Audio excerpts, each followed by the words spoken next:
filming on the S1H right now. We're using the Rode Wireless Go mics, and you don't hear a thing.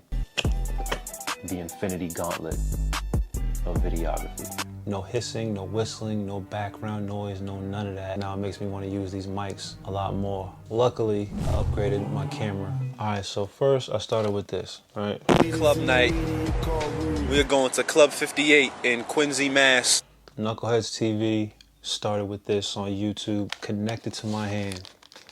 Everywhere we went, I made sure like I had this strapped on my hand. Flip the lens out, I'm ready to go. What you want? You start to look around YouTube and you see like there's people who are doing the same vlog style videos like you are, but the quality of their videos is like different. I used to say, I want my videos to look more like a movie. This was the camera I was running around with, had the lens attached to it. Was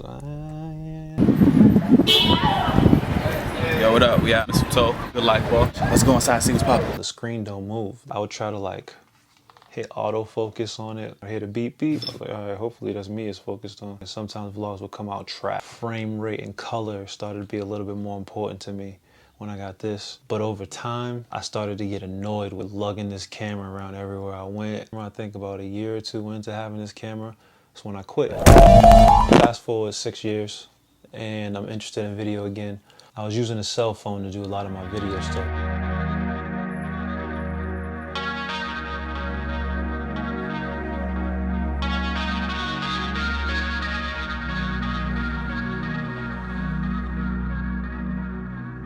I found an app that I could use on my phone so I didn't have to go to a computer and render and do all that extra stuff I used to do back in the day. I got bit by the tech bug. I'm about to go into the store, mess with this camera for a little bit. There's supposed to be an app that connects it to your phone so you can upload things right to your phone and share them instantly. Like, I'm excited. As you can see, I did my research. I upgraded to the Lumix G7.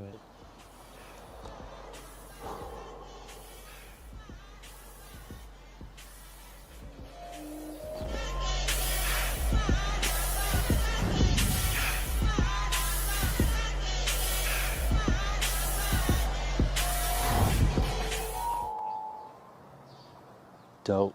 3 years with this, with one lens, the kit lens. I didn't buy no lenses for it. That brings us to where we are now, the S1H. The thing that really sold me on it was the Netflix cosign. Buying this camera is so expensive, and the lenses are so expensive, and my cheapest option was to buy what's called a speed booster. As a guy that doesn't really know technical camera stuff, like I'm all self-taught, everything I know about cameras, I kind of just figured out by watching YouTube videos and using my own cameras. So I don't know a lot of the lingo. So what I kind of want to focus on, people like me, we don't understand bit rate and dynamic range and all these types. These words, I don't really know what these words mean. Tell me how great a camera is because it has 24 megapixels. I'm just like, all right, show me what it looks like. I did my research on this camera, mirrorless. That's an EF mount. This is a micro 4/3 mount. The lenses that go on this camera, I cannot put on this camera. And the lenses that go on this camera, I cannot. The S1H I just got is an L mount lens. That's not an EF mount. That's not a micro 4/3 mount. It has its own set of lenses that it comes with. The lenses cost almost as much as the body of the camera does. I couldn't spend that much money. My next best option was speed booster. It's a small little piece that connects to the camera. It'll turn the mount on your camera into a different size mount. I turned that L mount into an EF mount. Every lens that can fit on this camera, I can now put on my S1H. It's not native meaning it wasn't made for the camera, but the image quality is still crazy. Only thing I lose out on is the autofocus. The G7, this is a Lumix camera too. The autofocus was terrible on this one too, but shit, we did a lot of damage together. Well, the S1H is 10 times the price of this one, so whatever.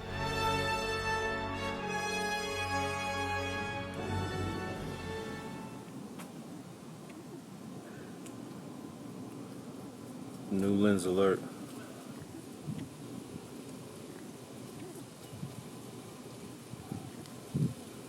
Worth every fucking penny.